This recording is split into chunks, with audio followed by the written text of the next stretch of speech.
بسم اللہ الرحمن الرحیم۔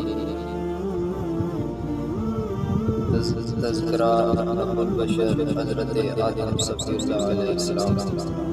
حضرت آدم علیہ السلام اور قرآنی مضامین۔ وَإِذْ قَالَ رَبُّكَ لِلْمَلَائِكَةِ إِنِّي جَاعِلٌ فِي الْأَرْضِ خَلِيفَةً۔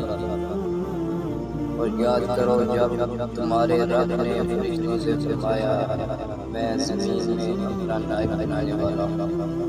بولے کیا اس کو نائب کرے گا جو اس میں فساد لائے اور ریزیاں کرے، اور ہم تجھے سراہتے ہوئے تیری تسبیح کرتے اور تیری بخت بولتے ہیں۔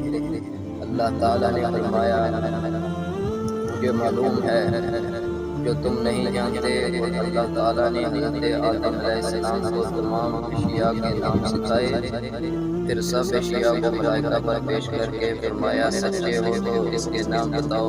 بولے باقی ہے تجھے ہمیں کچھ علم نہیں مگر جتنا تو نے ہمیں سکھایا، بے شک تو ہی حکمت والا ہے۔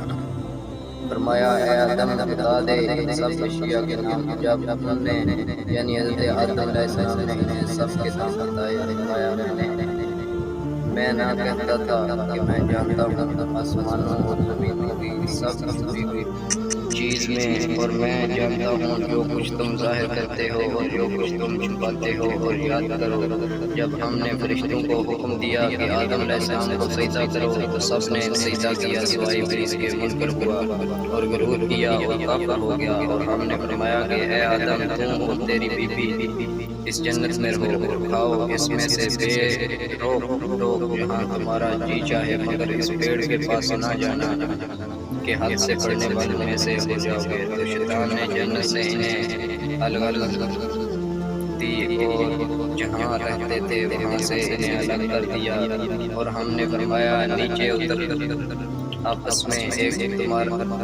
تمہارا دوسرے کا دشمن، اور تمہیں ایک وقت تک زمین میں مظہرنا اور ابھرنا ہے۔ پھر سیکھ لیے آدم علیہ السلام نے اپنے رب سے کچھ کلمے، تو اللہ نے اس کی توبہ قبول کی، بے شک وہی ہے بہت توبہ قبول کرنے والا مہربان۔ ہم نے فرمایا تم سب جنت سے اتر جاؤ، پھر تمہارے پاس میری طرف کوئی ہدایت آئے تو جو میری ہدایت کا